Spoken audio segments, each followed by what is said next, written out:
All right, today we're diving into something big. We're breaking down America's AI action plan. And let me tell you, this isn't just some dry government document.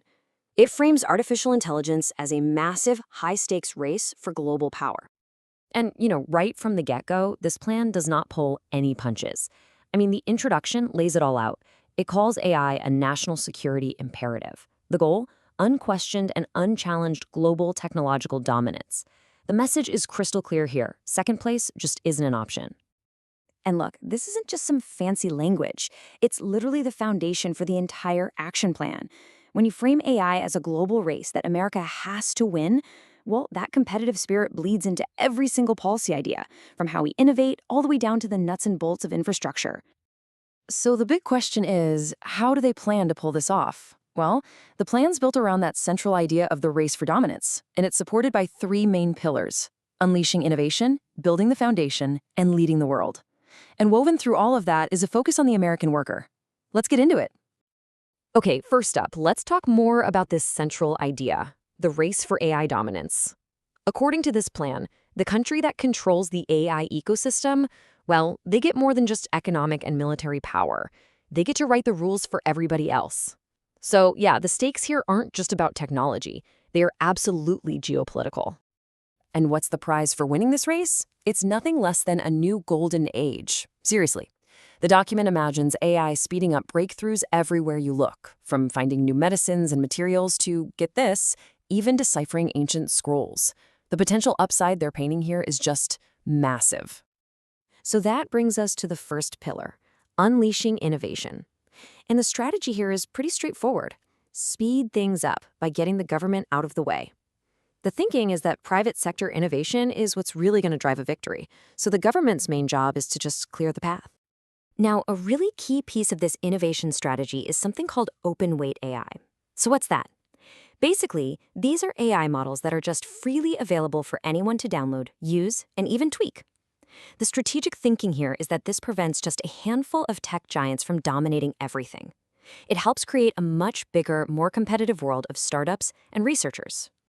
So this push for innovation is happening on a bunch of different fronts. The plan talks about cutting that bureaucratic red tape, making sure AI protects American values like free speech, and really pushing for its use in critical areas like healthcare. And at the same time, it's about boosting the next generation of manufacturing.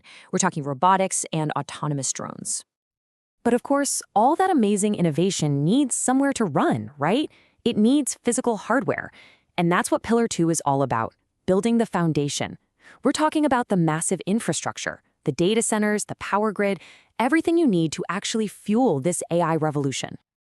And yeah, the plan really doesn't mince words about how it wants to do this. This quote says it all. It really captures that aggressive, urgent feeling of the whole infrastructure section. The document basically argues that America's energy capacity is flatlined, and that a lot of environmental regulations make it nearly impossible to build as fast as we need to win this AI race. So how do they plan to do it? Well, they lay out a pretty specific 4-step process to make building data centers way faster. First, they want to create new exemptions for environmental reviews. Second, expedite the permits you need under laws like the Clean Air Act. Third, open up federal lands for construction. And finally, expand what's called the Fast 41 process to really speed up these critical projects. Okay, so once innovation is humming and the infrastructure is being built, we get to Pillar 3. This is all about how to take that power and project it on the global stage. It's the strategy for diplomacy and security, and the goal is to make American AI the undisputed standard for the entire world. And this global strategy really has two sides to it. On one side, you have collaboration. That means exporting the entire American AI stack, hardware, software, everything to our allies, making it the gold standard. But then, on the other side, you have containment. This is about pushing back against Chinese influence in international bodies and, crucially, tightening up export controls on those advanced AI chips so adversaries can't use our own tech against us. Now, running through all three of these pillars is another really important theme. What about the American worker? The plan lays out what it calls a worker-first AI agenda, and the whole point is to make sure the benefits of this huge technological shift are shared by everyone, not just a few.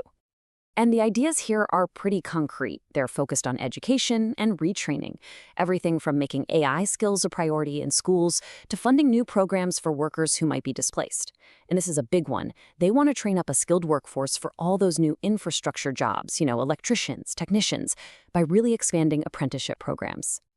And this next quote really hits on a fear that, let's be honest, is on a lot of people's minds: job replacement. The document's official stance is very clear. They say AI should be a tool that complements our work and helps raise the standard of living, not something that makes human workers obsolete. When you step back and look at the whole thing, this one quote really captures the incredible scale of what they're talking about. The plan sees AI not just as some new technology, but as three massive historical shifts all rolled into one: an industrial revolution, an information revolution, and a renaissance, all happening at the same time. Wow. So there you have it. The plan is pretty clear. Unleash innovation, build like we've never built before, and lead the world. The blueprint is all laid out.